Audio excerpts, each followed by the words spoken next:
Express और मैं हूं नेहा परिहार आपके साथ। आइए रुक करते हैं आज के बुलेटिन की ओर। जनपद अयोध्या के थाना कोतवाली नगर का मामला है, जहां मात्र 10 घंटे में नगर निगम के रिटायर्ड कर्मचारी की हत्या का खुलासा किया। जनपद अयोध्या श्री शैलेश कुमार पांडे वरिष्ठ पुलिस अधीक्षक महोदय द्वारा अपराध नियंत्रण एवं अपराधियों के विरुद्ध चलाए जा रहे अभियान के अंतर्गत एवं पुलिस अधीक्षक नगर विजयपाल सिंह व सहायक पुलिस अधीक्षक क्षेत्र अधिकारी नगर पलाश बंसल के निर्देशन में नीतीश कुमार श्रीवास्तव प्रभारी निरीक्षक थाना कोतवाली नगर जनपद अयोध्या के नेतृत्व में गठित टीम उप निरीक्षक सत्य प्रकाश यादव प्रभारी चौकी अलीगढ़, उप निरीक्षक सुनील कुमार प्रभारी चौकी रिकाबगंज, उप निरीक्षक जगन्नाथ मणि त्रिपाठी प्रभारी चौकी सिविल लाइन, उप निरीक्षक दिवाकर प्रभारी चौकी रामनगर व हेड कांस्टेबल जितेंद्र बहादुर सरोज, ज्ञान प्रकाश यादव, नीरज यादव सर्विलांस सेल अयोध्या द्वारा मात्र 10 घंटे में नगर निगम के रिटायर्ड कर्मचारी की हत्या का खुलासा करने में सफलता प्राप्त की गई है। इंदरगढ़ थाना प्रभारी वाईएस तोमर, इंदरगढ़ तहसीलदार सुनील भदौरिया, उप तहसीलदार दीपक यादव, नगर पालिका सीएमओ आशुतोष त्रिपाठी, एसआई विजय शिवरे,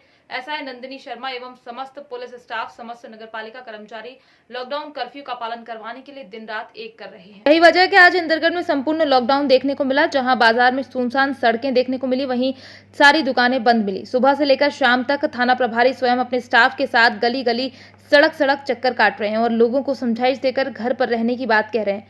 ऐसे महामारी में खुद की परवाह किए बिना जनता को महामारी से बचाने में लगे हैं। आए दिन थाना प्रभारी द्वारा चौकी के सामने चेकिंग अभियान चलाया जा रहा है। दतिया में आज माननीय डॉक्टर नरोत्तम मिश्रा, मंत्री गृह, जेल, विधि और संसदीय कार्य मंत्री मध्य प्रदेश शासन एवं जनपद दतिया द्वारा प्रत्येक ग्रामीण क्षेत्र के लिए 30 बेड के कोविड आइसोलेशन सेंटर का शुभारंभ किया गया। आइसोलेशन सर्व सुविधा युक्त है, जिसमें साफ सुथरे शौचालय, पानी का स्वच्छ पानी, निःशुल्क भोजन एवं अन्य सुविधाएं जो कोविड आइसोलेशन के लिए आवश्यक है उपलब्ध कराई गई। मनोरंजन के लिए टीवी भी उपलब्ध है। साथ ही महिला पुरुषों के लिए अलग अलग आइसोलेशन सेंटर बनाए गए हैं। दतिया ग्रामीण के सभी नागरिक जिनके घर में आइसोलेशन की सुविधा नहीं है, वे यहाँ लाभ ले सकेंगे। लोगों के लिए हमारी पूरी टीम के द्वारा ये कोविड आइसोलेशन सेंटर की व्यवस्था की गई है। हम आपको आइसोलेशन सेंटर के बारे में बता रहे हैं, यहाँ पे क्या क्या व्यवस्था है। उम्मीद है कि आपको पसंद आएगी और आप यहाँ पे आइसोलेट होना पसंद करेंगे। आइए मैं आप लोगों को इस आइसोलेशन सेंटर का भ्रमण कराता हूँ। मैं मुख्य कार्यपालिका गिरिराज दुबे। आप लोगों के लिए जो सुविधा हम लोगों के द्वारा जुटाई गई है उसका अवलोकन मैं आप लोगों को इस वीडियो के माध्यम से करवा रहा हूँ। आप आइए और देखिए। ये हमारा यहाँ पे पूछताछ सेंटर हमने बनाया है। यहाँ पे टेम्परेचर नापने की सुविधा है और ऑक्सीमीटर की सुविधा है और यहाँ पे ऑक्सीजन लेवल भी चेक होता है। अभी मैं अपना टेम्परेचर यहाँ पे चेक कराऊंगा, प्लीज आप चेक करिए। 36.3 नॉर्मल टेम्परेचर है। ये हमारे स्वास्थ्य विभाग की टीम है जो यहाँ पे तैनात रहेगी और ये जो है ऑक्सीजन लेवल भी ये चेक करेंगे।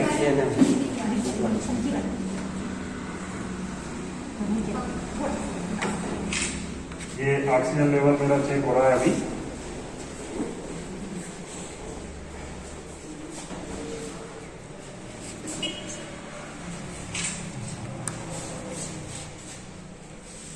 आ गया सर जी, नॉर्मल 97 ऑक्सीजन लेवल है जो नॉर्मल बताया जा रहा है। ये प्लीज आप निकाल लीजिए। आइए अब आपको हम आगे और ये हम लोगों के द्वारा यहाँ पे आइसोलेशन सेंटर बनाया गया है। यहाँ पे टॉयलेट फैसिलिटी जो है महिला पुरुषों के लिए अलग अलग है। ये शौचालय पुरुषों के लिए साफ सुथरा शौचालय, पीने का पानी जो है यहाँ पे ठंडा पानी उपलब्ध है। अब मैं आपको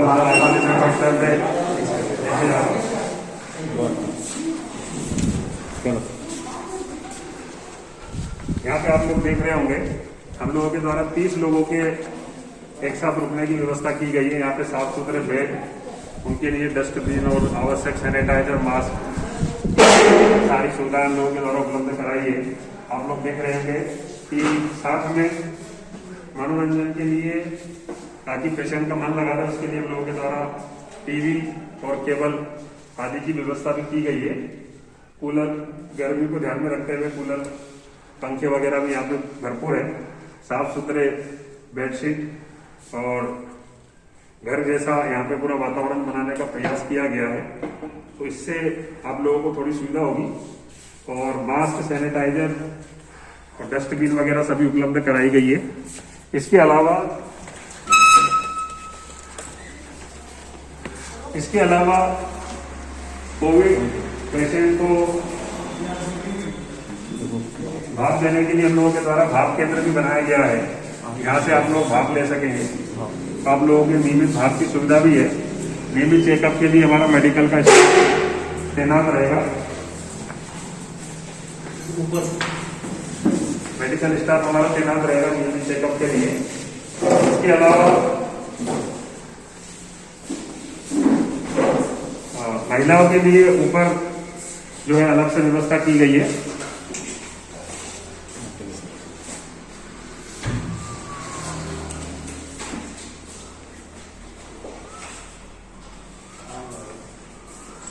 महिलाओं के लिए हमारे द्वारा जो है ऊपर वो व्यवस्था की गई है। ये ऊपर का जो एरिया है ये केवल महिलाओं के लिए रहेगा। यहाँ पे अलग से बेड वगैरह उपलब्ध कराए गए हैं। आप देख रहे हैं इधर ये जो रूम है ये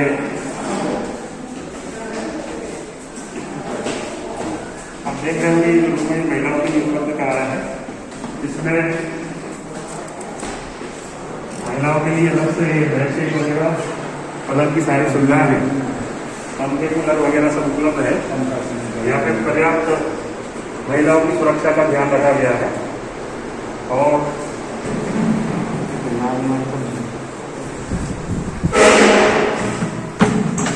महिलाओं के लिए अलग से यहाँ पे शौचालय का भी प्रबंध है। इस प्रकार आप देख रहे होंगे आपको इस आइसोलेशन सेंटर में खाने पीने से लेके मनोरंजन से लेके हर चीज की सुविधा हम लोगों की और हमारी टीम के द्वारा दी गई है। मेरी टीम में मेरे साथ खंड पंचायत अधिकारी श्री मधुसूदन तिवारी, हमारे वरिष्ठ पीसीओ श्री जजमान यादव जी, हमारे सचिव 11 सचिव BRS, हमारे यहाँ की जो खेल पंचायत के जो सरपंच हैं और हमारे सचिव है, ये सब लोगों की मेहनत से यहाँ पे ये कोविड आइसोलेशन हम लोगों के द्वारा बनाया गया है। मुझे उम्मीद है कि आप लोग यहाँ पे आइसोलेट होके और कोरोना को हाथ दोगे। हम सभी मास्क का प्रयोग करके, सैनिटाइज का प्रयोग करके और खुद को आइसोलेट करके अपने परिवार वालों की सुरक्षा भी करेंगे और खुद भी जो है इस कोरोना को मात देंगे। धन्यवाद। शासकीय मॉडल उच्चतर माध्यमिक विद्यालय में 100% विकलांग पदस्थ शिक्षक नथुलाल प्रजापति ने संकुल प्राचार्य पर मानसिक उत्पीड़न करने का आरोप लगाते हुए अनुसूचित जनजाति आयोग को पत्र लिखकर कार्यवाही की मांग की। संकुल प्राचार्य द्वारा फोन एवं सामने मिलने पर मौखिक रूप से अश्लील शब्दों एवं मानसिक प्रताड़ित किया जाता है। जहां संकुल प्राचार्य खुद तो स्कूल में काम करने से कतराते हैं, वहीं पदस्थ कर्मचारियों से अवकाश के दिनों में भी कार्य करवाया जाता है। संकुल में पदस्थ न होने के बाद भी 100% विकलांग कर्मचारी करते हैं कार्य, न करने पर झूठा आरोप लगाकर फंसाने की धमकी दी जाती है। मैं एक्सीलेंस स्कूल में टीचर था। इसके बाद जब मॉडल स्कूल का टेस्ट हुआ तो मेरी पोस्टिंग मॉडल स्कूल में हो गई है। मैं 100% विकलांग होने के बावजूद भी मैं अपने स्कूल के पूरे पीरियड लेता था। इसके बाद संकुल प्राचार्य मुझे जो भी काम के लिए मौखिक रूप से या फ़ोन द्वारा बुलाते थे तो मैं एक्सीलेंस का भी पूरा काम करता था। कार्य पूरा न होने के कारण प्राचार्य मुझे अवकाश के दिनों में भी बुलाते थे तो मैं काम करता था। कार्य पूरा न होने के कारण संकुल प्राचार्य द्वारा मुझे कारण बताओ नोटिस दे करके मानसिक रूप से प्रताड़ित किया गया और अनुसूचित जाति होने के कारण मुझे जातिगत रूप से अपमानित किया गया।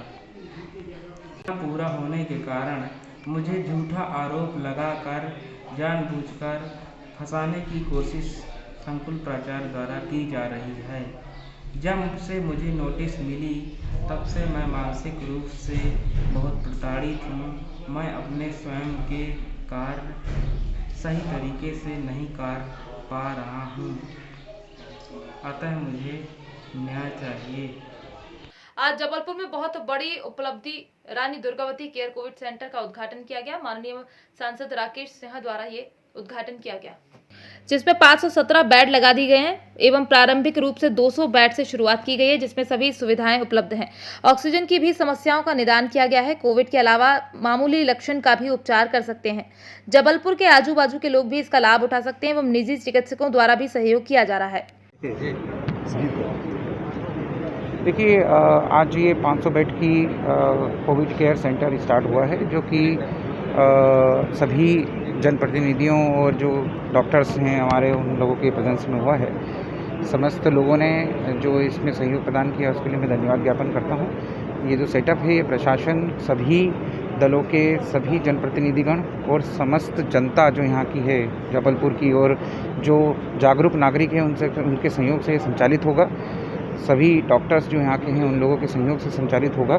अभी फ़िलहाल जो है इसमें नॉन ऑक्सीजन वाले लोग जो हैं, जिनको ऑक्सीजन की आवश्यकता नहीं है लेकिन उनको केयर की आवश्यकता है, ऐसे लोगों का पूरा सेटअप ये तैयार किया गया है। ऑक्सीजन कंसंट्रेटर भी आप देख रहे हैं कि इसमें बेड्स के बीच में आ गए हैं, तो इमरजेंसी में यदि ऑक्सीजन कंसंट्रेटर की आवश्यकता पड़ी तो हम वो भी उसकी सुविधा उपलब्ध करा सकते हैं।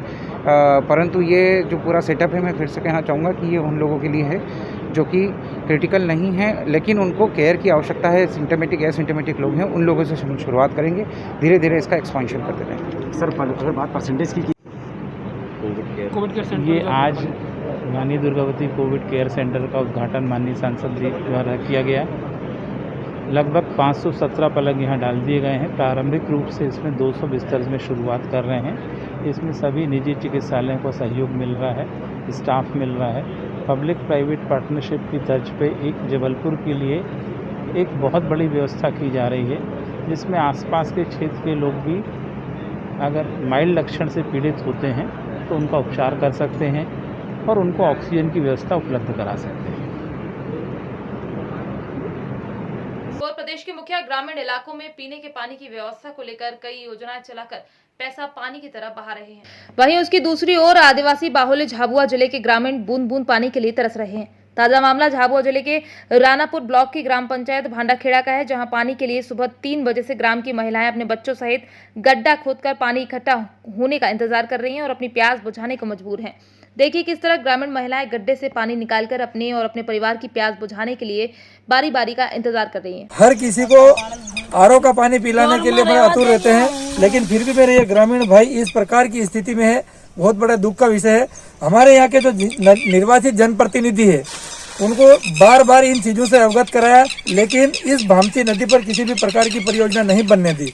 माननीय मुख्यमंत्री जी ने, हमने यहाँ पर बार बार आग्रह किया था, तो यहाँ पर एक 7 करोड़ का एक बड़ा डैम मंजूर किया था, लेकिन वर्तमान में जो विधायक है कांतिलाल जी भूरिया, उन्होंने यहाँ के कुछ किसानों का हवाला देकर बेवजह मीडिया और सरकार को गुमराह करके उसको निरस्त करा दिया। आज उसी का ये परिणाम है। यहाँ पर हम हैंडपंप भी करवाते हैं, लेकिन हैंडपंप पे भी जब यहाँ पर कोई बड़ा जल स्रोत नहीं है तो कहाँ से पानी आएगा।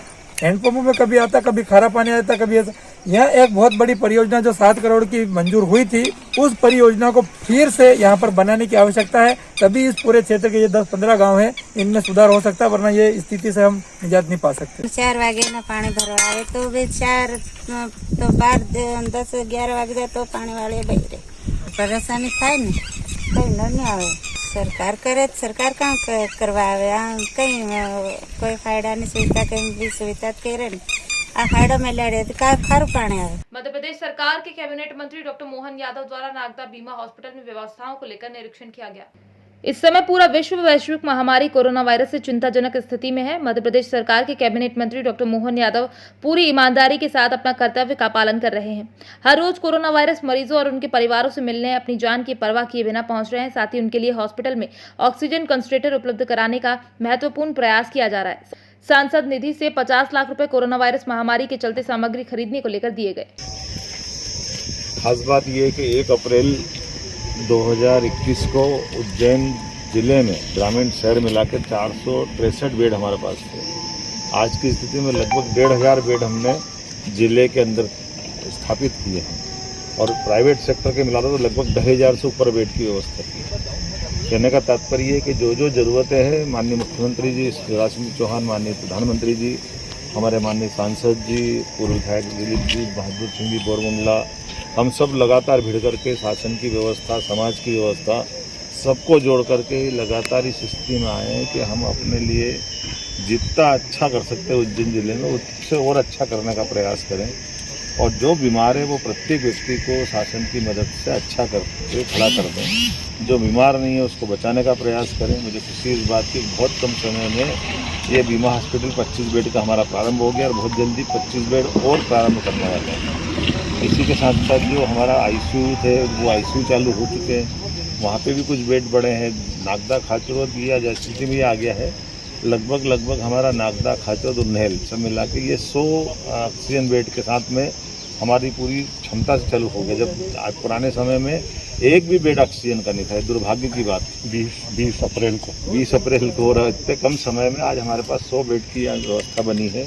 बगल के बड़नगर से लगा करके पूरे क्षेत्र में हर 30-40 किलोमीटर पर किसी भी व्यक्ति के लिए अगर ऑक्सीजन बेड की आवश्यकता होगी तो वहाँ तुरंत शासन मदद करने के लिए तैयार है। हर जगह ये व्यवस्था खड़ी कर दी गई है। और आपको एक जानकारी भी बता दूं कि पॉजिटिविटी दर भी लगातार घटती जा रही है। जहाँ 24% तक ऊपर चली गई थी वो आज अपने पास 16% पे आई है। और ये जो रिकॉर्ड है आने वाले समय में जो किल कोरोना अभियान जो हमने जनता के सहयोग से चलाने का प्लान किया है, मैं उम्मीद कर रहा हूँ हमारे अपने विधानसभा के अंदर के मंडलों के साथ जब हम दोबारा शासन के साथ बैठ करके किल कोरोना अभियान में नीचे तक की जब ये करने वाले हैं, इसके आधार पर घर घर सर्वे करा करके सर्दी जुकाम के मरीज निकाल करके और जो पॉजिटिव है उसको पॉजिटिव की तरह से लेते हुए अगर होम क्वारंटाइन कराना तो वो करना, या अगर हॉस्पिटल में एडमिट करा तो ये कराएंगे। और ये प्रयास करने का भाव ये है कि हम अपने इस महीने के आखिरी में आते आते इसको 0% की तरफ ले जाने का प्रयास करेंगे। लेकिन मैं उम्मीद करता हूँ आपके सबके माध्यम से शासन की मदद से जो ये बड़ी सुविधा मिल रही है, आज भी 5 ऑक्सीजन कंसंट्रेटर देने को प्रयास किए गए हैं। इसके अलावा भी और व्यवस्था खड़ी हो रही है, ऑक्सीजन प्लांट का इसका पैसा मंजूर हो गया है। तो मैं समझता हूँ आने वाले समय में अब हमको लंबे समय तक दूसरी तीसरी जो लहर आ जाए नागदा, खाचर तो सबसे निपटने में सक्षम। भीलवाड़ा सहित प्रदेश में कोरोना के कहर ने शहर की सांसें फुला रखी हैं, लेकिन कुछ असामाजिक तत्वों ने मीट की दुकान को खोलकर खुलेआम कोविड-19 की वहीं पुलिस अधीक्षक विकास शर्मा रविवार सुबह शहर का जायजा लेने निकले तो रेलवे स्टेशन मस्जिद के पास मीट पैक करवा के बाहर आ रहे युवक से पूछताछ की तो बताया कि मीट पैक करवा कर घर जा रहा हूं। शर्मा ने अपने जवान को दुकान में भेजा तो दुकान मालिक पुलिस को देखकर भौचक्का रह गया। वहीं कोतवाली डीपी दादीज के और तहसीलदार लालाराम यादव मौके पर पहुंचे, दुकान को सील करवाकर दुकान मालिक और ग्राहक को गिरफ्तार किया। पंचायत रायपुर कला से मोहम्मद सलमान कुरैशी भारी मतों से विजयी हुए। सलमान कुरैशी जी ने न्यूज 24 एक्सप्रेस को बताया, ग्रामवासियों ने मुझे जो प्यार दिया है, मुझ पर जो विश्वास जताया, उस पर मैं खरा उतरूंगा। जनता का छोटा बड़ा काम सभी भेदभाव भुलाकर सभी को साथ लेकर गांव का चौमुखी विकास करूंगा और जो भी सरकारी योजना आएंगी वो सभी लाभार्थियों को पहुंचाने का भरपूर प्रयास करूंगा। मैं मोहम्मद सईद सलमानी, न्यूज 24 एक्सप्रेस। आज हमारा काफिला पहुंचा है ग्राम रायपुर कला, जहाँ पे आज एक युवा प्रत्याशी के पास हम पहुँचे हैं जिनका नाम है मोहम्मद सलमान, जिन्होंने 21 वर्ष की उम्र में ही ग्राम पंचायत का चुनाव जीता है। आज हम उनसे खास मुलाकात के लिए पहुँचे हैं। जी अस्सलाम वालेकुम। जी सर, आपका नाम? मेरा नाम मोहम्मद सलमान। जी, जैसे आपने ग्राम पंचायत का चुनाव जीता है, आपका सर्वप्रथम कार्य क्या रहेगा ग्राम पंचायत के लिए? सर्वप्रथम कार्य मेरा पानी, बिजली और सबसे मेन उद्देश्य शिक्षा को अपने ग्राम पंचायत में बढ़ावा देना है। जी, जैसे अब महामारी का दौर चल रहा है, ये ग्रामवासियों को आप किस उससे, जैसे हमने देखा है गांव में पानी की भी समस्या देखी है, हमने कुछ नाली वगैरह की भी समस्या देखी है, आपका सर्वप्रथम कार्य सफाई व्यवस्था के लिए कैसा रहेगा? वैसे तो गांव में पूर्ण तरीके से नाली सड़क कोई ज़्यादातर ख़राब नहीं है, क्योंकि इससे पूर्व में मेरे पिताजी प्रधान रहे और गांव में जितना विकास पिछले बीते 5 वर्ष में हुआ है, इतना विकास शायद मुझे नहीं लगता कि पूरे विकास खंड के किसी ग्राम पंचायत में हुआ होगा। उसी का परिणाम ये है कि आज गांव वालों ने दोबारा सेवा करने का मौका दिया। ग्रामवासियों ने आपको दोबारा इसीलिए चुना है कि पुराने प्रधान अपने पिताजी रहे हैं जी, उनके कार्य बहुत अच्छे रहे हैं। जी, कार्य बहुत रहे हैं। जहाँ तक मेरा आइडिया है, पूरे विकास खंड के अंदर सबसे ज़्यादा विकास ग्राम पंचायत रायपुर कला में हुआ है, जिसका परिणाम आपके सामने है। आप यहाँ से युवा प्रत्याशी हैं और एक पढ़े लिखे समझदार प्रत्याशी हैं जी। आप जैसे अब जैसे सरकार की योजना आती है नई नई, आप उनको जन तक पहुंचाने का कैसे कार्य करेंगे? जैसे हर योजना, हर जिसको जरूरत है उस तक पहुंचनी है। सरकार की जितनी भी योजनाएं हैं जिला कार्यालय से उन्हें ग्रामवासियों तक लाने का पूर्ण रूप से प्रयास किया जाएगा और जितनी भी सरकार की योजनाएं हैं जो पूरी तरीके से गांव वालों को नहीं मिल पाती उन्हें लाने का पूरी तरीके से प्रयास किया जाएगा। हमारे चैनल के माध्यम से आप ग्रामवासियों को क्या संदेश देना चाहेंगे? मैं ग्रामवासियों का बहुत बहुत शुक्रिया अदा करना चाहूँगा कि उन्होंने इतनी कम उम्र में मुझे इस लायक समझा, अपनी खिदमत करने का मौका दिया। उनकी उम्मीद पे मैं खरा उतरने की पूरी कोशिश की। जी, जैसे आप पूर्व प्रधान रहे हैं, पता लग रहे हैं हमें, अब हमारे जो सलमान भाई प्रधान बने हैं, आप उनका मार्गदर्शन कैसे करेंगे सर? बस ये तो सब जानकारी रखता है बच्चा, इसने पहले ज़्यादा इतनी मेहनत की और गांव वालों ने इसीलिए इसे पसंद किया, इसीलिए ग्राम प्रधान बनाया। इस बार हम चौथी बार ग्राम प्रधान बने हैं और भारतीय किसान यूनियन के पूरे भारत के संगठन मंत्री हैं। भारतीय किसान यूनियन संगठन मंत्री अम्बावत की पार्टी थे और पहले पूर्व हज कमेटी के चेयरमैन रहे। जो अजीज कुरैशी हमारे यहाँ आते रहे, हमारे घर के आदमी हैं, परिवार के आदमी हैं। डॉक्टर अजीज कुरैशी जो यूपी के और उत्तराखंड के गवर्नर रहे और अब भी वो हमारे यहाँ आते जाते रहते हैं। और हमारे बड़े हैं, बुजुर्ग हैं, ये उन्हीं का आज जितनी भी है उन्हीं की दुआएं हैं। और ये हमारे हाजी फजलुर रहमान साहब हैं, सांसद हैं हमारे, इनका हमारे साथ एक पूरा झुकाव रहता है। हाजी इकबाल का पूरा झुकाव रहता है। MLC का महमूद अली हमारे भाई हैं, उनका पूरा झुकाव रहता है। जितना विकास कार्य हमने किया है शायद कहीं ना हुआ हो। और गाँव मामलों मान रहा, कोई झगड़ा नहीं, फसाद नहीं, कोई थाने की पुलिस की रिपोर्ट नहीं, कोई बीच की पार्टी बंदी नहीं। आगे हम पार्टी बंदी नई गाँव में चाहेंगे, ना मोड़ देंगे। लड़ाई झगड़ा, कोई फसाद, गुंडागर्दी भी नहीं होने देंगे, गुंडागर्दी नहीं होगी। और विकास ज़्यादा से ज़्यादा जितना पहले किया उससे और 10 गुना कराया जाएगा। यानी कि आने वाले टाइम में गांव का चौमुखी विकास कराएंगे। हाँ इंशाल्लाह, और उससे भी ज़्यादा कराएंगे। जैसे पानी है, बिजली है, सड़क है, हॉस्पिटल है। अभी यहाँ पानी की टंकी लगने वाली है, हमने मंजूर करवा दी, हमारे सांसद महोदय ने मंजूर करवा दी। और इंशाल्लाह अभी जल्दी और बहुत अच्छी अच्छी योजना लाएंगे। गाँव वालों का सबका शुक्रगुजार है। जी बहुत अच्छे। हाँ, गाँव में हमें लोगों ने बहुत अच्छा समझ के बच्चे को ग्राम प्रधान बनाया। पूरा हमारा अधिकारियों के साथ भी हमारी पूरी एक वो रहती है, एक हम मिलजुल कर चलते हैं। अधिकारियों का सहयोग भी हमारे साथ पूरा रहता है। प्रशासन का सहयोग और राजनीतिक पार्टी का सहयोग आपके साथ पूरा रहता है। ग्राम का चौमुखी विकास पूर्ण होगा। हाँ पूर्ण होगा, बिल्कुल पूर्ण होगा। जितनी भी कमियां हैं पूरी बाकी इन्हें पूरी करेंगे। और सबके सहयोग थे, यहाँ 10 कौम के लोग रहते हैं, सबने हमें वोट किया। सभी ग्रामवासियों की तरफ से सलमान भाई को पूरा प्यार मिला और पूरी एक ताकत मिली। और आगे भी हम गांव वालों की पूरी सेवा करेंगे और गांव वालों के शुक्रगुजार हैं। जिसने वोट दिया वो भी हमारा, जिसने नहीं दिया वो भी हमारा। हाँ जी, जी आपका नाम? हाजी जाहिद। जी हाजी जाहिद जी, जैसे हमारे सलमान भाई अब एक नया चेहरा, पहले तो इनके अब्बा प्रधान थे यहाँ के, इन्होंने चौमुखी विकास भी किया गाँव का। और एक सलमान भाई पढ़े लिखे युवा और 21 साल की उम्र में एक ग्राम प्रधान बनना, आप इनका मार्गदर्शन कैसे करेंगे आगे आप? जी उम्मीद है इनसे, बच्चा है जी, बहुत अच्छे काम करेगा, बहुत अच्छे काम करेगा, पढ़ा लिखा बच्चा है, युवा है, शिक्षित है। हाँ शिक्षित है। ये हमें इसको उम्मीद है कि अपने बाप से ज़्यादा बढ़िया काम करेगा। बच्चा है 21 साल की उम्र में, ये 21 साल की उम्र में ग्राम पंचायत निकालने और भाई इतने वोटों से जीतना जी, बहुत मेहनत, भारी मतों से। हाँ बहुत भारी मतों से जीत हुई है। जी तो इंशाल्लाह उम्मीद है हमें इनसे। वो पोता है हमारा, वो भतीजा है।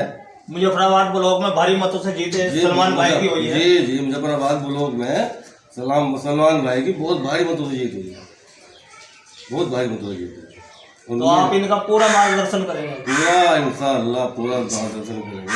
बच्चा है हमारा, पोता है, हमारा पोता है, ठीक। भतीजा है। मैं मोहम्मद सईद सलमानी, न्यूज़ 24 एक्सप्रेस। उज्जैन शहर में निकलने वाली वैशाख माह में 118 किलोमीटर यात्रा पंचकोशी का चौथा पड़ाव रहता है।